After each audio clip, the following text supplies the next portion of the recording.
I want to talk about Ben Affleck and what I would consider to be sad. Sad Ben Affleck. Sad Ben Affleck. Very sad. Isn't he separated from... Oh, no, he's together with Jennifer Lopez now. He is back with Jennifer Lopez now. What happened to A-Rod? She's. I think that's like 2 guys ago for her, isn't it? It felt like 1 guy ago. You have to. Well, I mean, like it was A-Rod, then somebody else, now back to Ben. Look that up. You'll have to figure that one out for me because I'm not 110% sure. Okay, continue. Okay, so it says Ben Affleck explains why working on the Justice League was the, quote, worst experience. It says it's no secret to anyone who follows along with the DC Extended Universe that Justice League was a troubled production. Maybe like legendary levels of troubled production, honestly. If anybody knows the story about the movie Waterworld and how troubled that production... It might not have been like Waterworld bad, but it had... endless reshoots, Warner Brothers constantly flip-flopping on what they were going to do. Because there was like strong criticism to Zack Snyder's approach to filmmaking for these movies, and Marvel was really in the process of high success at that time. Yeah. So they wanted to copy Marvel like halfway through their own vision. So instead of committing to what they were doing, they tried to change the tone mid-movie, and what you get was the Justice League movie, which made almost no sense whatsoever. And it was largely shot by Joss Whedon, who has been officially canceled by Hollywood as of late. Yay! Yes, he is in deep water with Hollywood. And it's skewed drastically from Snyder's vision, which they're talking about the reshoots with Joss Whedon. And it's not to mention the public later learning the numerous behind-the-scenes clashes. Now Batman actor Ben Affleck has said that that his time in the Justice League was the worst experience for him, although not all of it had to do with the movie himself. DCU fans will recall the following Justice League. Batman was originally supposed to direct the Batman. So the movie that's coming out soon, the Robert Pattinson one, Ben Affleck was supposed to write, direct, and star in that movie. Oh, really? Yeah, he was the original, right? Because he... That's a fun fact. Right after when the movie The Town came out in like 2012, he had like this really good streak of like Argo and really successful directing outings. What was it? The Interrogator? The Accountant, notwithstanding. People didn't really like The Accountant. But in general, as a director, he's pretty highly regarded. But what I think he learned here is that you can't really be 40 in your mid-40s and act because he has to be in insane shape to play that role, because he was huge when they did the first few movies. But the older you get, the harder it is to do that, to keep that up every day. Like and you would kind of see it, like if you watch the Snyder cut of the Justice League movie, his size like changes from scene to scene. So like in one scene with Aquaman, he's huge, he's pretty bulky, and then you see him on their plane with Alfred, and he's like half that size, but he looks plump in the face. So he had a hard time keeping it up. So imagine having to do all this, and then you find out that's what happened with Zack Snyder's daughter. Do you know about that? Nope. Okay. Refresh my memory. The reason that Joss Whedon took over, apart from the fact that they were not strong with his behind Snyder's vision anymore in the third film, was that Zack Snyder's daughter had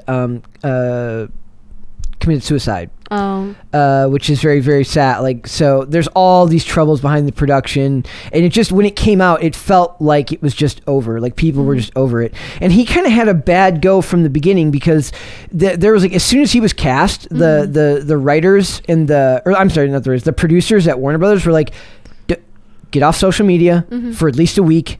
Don't go on it, because people are going to send you awful messages. So even back then, this was in like 2012 or 2013 when he was cast. Like they already knew back then that he was going to get a ton of crap for this, right? Yeah. And that'll affect your mental health, man.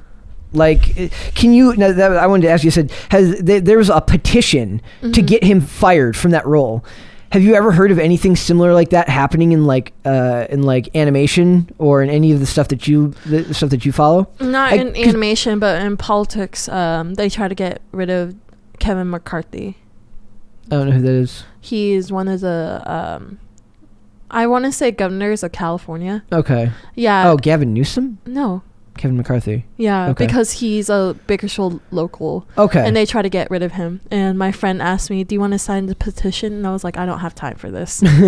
Too busy. And I don't live in California anymore. But the animation industry is pretty rabid, right? Like they're pretty strong about... I've never heard of them doing something like that. Well, they will like protest on Twitter, but I never heard them do petitions like this. Like change.com or change.org or whatever. No, I never heard anything like that, but I heard like nicer things, like lighter news, like they'll do fundraising for people. Like that Honeycast live stream that I told you where they were raising money for the voice actor of Frieza English dub, because his family couldn't afford the funeral costs and like the hospital. Legit, I don't know if Crystal's his wife or girlfriend, I'm not really sure, but they've been together for a long time, and she was crying. She said legit one pill in the US, if you get it from the hospital, is like over $50, and it's supposed to save your life, but they want to upcharge it to the moon. Okay, so here's another question. Were there any like casting? I guess I don't know how common this is in voice acting, but has there ever been anybody cast in like a voice acting role or in something that you've liked where people were not necessarily behind it, but then afterwards they found out that they did pretty well? The reason I've been bringing that up is because the same thing happened with like Michael Keaton being cast as Batman or Heath Ledger being cast as the Joker. Everyone was kind of like, he's a pretty boy. Michael Keaton can't do this role. Heath Ledger can't do this role. He was known for 10 Things I Hate About You at the time, and then they prove everyone wrong. Has there ever been? Do you know of anything like that? And like, nope. Everything's like a blur to me, so I don't remember. Yeah, legit. Time travels faster in my mind, apparently, where I don't remember things anymore. That's okay. Yeah. That's okay. That happens. Yeah, but I don't know. It's just weird because Hollywood and then like people with their fandoms, it's kind of hard to please everybody. Yep, that's why the best thing they can do is just like it says right here, it says, as for the infamous petition, Affleck was as surprised as anyone that so many people took the time to sign it, stating, I also realized at that point that it's going to be now that it turns into a petition, now they've got this thing, everybody's going to do a petition. You're really 100,000 signatures. You signed an effing petition like you have anything better to do with your day than sign petitions. That was a word salad, but basically things like, how do you have anything, like, don't you have anything better to do? But that's the thing. If you want to make movies about characters that have these fan bases that people are so passionate about, you're going to get the type of fans that are so passionate, they'll sign petitions because they don't like you. Yeah, exactly. And speaking about how Ben Affleck is with Jennifer Lopez, I actually searched it up. No, she's been dating A-Rod for the longest time until they broke up the summer of 2021. Okay. And then she went back to Ben Affleck. That's so weird. It's so weird. And then like we were going to cover the story about like his comments about Jennifer Garner, which then a bunch of articles came out kind of saying the contrary. So I decided not to cover it because I didn't want to post. He has a thing for Jennifers. Yes, he does. Hey, you can't help what you like. It's just the name that he's attracted to. He's like, any Jennifer. Just go change your name to Jennifer and go like, hi. Hi. We talk about you on our show sometimes. I don't want to change my name to Jennifer. I had bad experiences with Jennifers. You did? Yeah. Okay, what happened? Most of them were teachers. I was about to say the name can be changed to protect the innocent, but that's not really possible because it's about the name. Yeah. You had teachers named Jennifer that were... Yeah, I just had like bad experiences. Oh, no. Yeah, it's fine. Because they were like elementary teachers. So what happened? Well, like one of them, she messed up my grade. How so? She lost my homework and she said, no, I didn't turn it in. And I'm like, dude, I have my homework. And then my grandmother legit went to the principal's office and was like, dude, this teacher does not respect like my granddaughter. She keeps on not filing her homework, not filing her test right. She's making her grades go lower than they should be. No. So you have to take her out of this class. And then the principal was like, okay, we can change it. So I went to a different class and I got straight A's for the first time in elementary. So it was definitely the teacher. Yeah. See, I have the opposite story. Okay. I was, the way they found out that I was as ADHD as I am is that I would like never turn in my homework. Yeah. And then I would find it in my desk finished. And I just misplaced it and couldn't remember when I did it because, you know, the assignments would be like set like a week out or whatever. And I would be like, so the end of the quarter would come and I'd find all these assignments that I missed that I never turned in. Well, the problem for me, I remembered I hand it to her because she's like, okay, like, you know how in elementary, they're like, okay, hand your homework all the way to the front or just give it to me if like you can't find it right away. And I gave it to her by hand.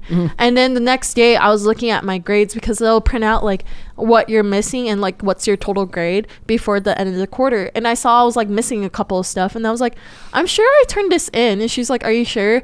And like I was like, yeah. And she was like, okay, check the homework pile. And I found it, and it wasn't graded. Nowadays you wouldn't even, I bet you they got cameras in the classrooms now. You wouldn't even be able to get away with that nowadays. Yeah, but it was so funny because she was Asian too. And I was like, really? You can't file this right? Oh man, sorry, it's just she was out to get you. I don't know. Maybe she was out to get you. I don't know, but like she did get married that year. Like she got married to her boyfriend, who was like her longtime boyfriend. I can't believe you remember. How long ago was this? This was when I was like 5th grade. Okay. Yeah. I remembered things here and there, like but yeah, she got married. But that same year, you remember when they were giving pink slips to teachers or like transferring them to, we're not like, exactly from the same generation here, so it could have been my different. bad. It could have been different when I was a kid. Okay, well, my generation, there was that time period where they're giving teachers pink slips saying that they got fired, or they give them like a paper saying you're being transferred to a new school. Oh, interesting. They do that like in pro sports, like when they have like training season. Yeah. And then like they put like a slip. Yeah. Yeah. Well, for her, she was going to be transferred to a new school that they were building, because Bakersfield during the time was like growing because more people were moving in, because property was really cheap and there was more opportunities if you're working in. And they probably work for the school district, not the school. Yeah. So they just happen to end up at that school, which is in that district. Yeah. So basically, like, she was being transferred and she was crying, and I was like, I don't feel bad for her. Ouch, man. You're yeah, ruthless. because like my friend Destiny, yes, her name was Destiny and my name was Miracle. Deal with it. She was telling me about it, and she said I was crying, and I was like, I don't feel bad for her. She messed up my grades. Brutal. I was like, nope.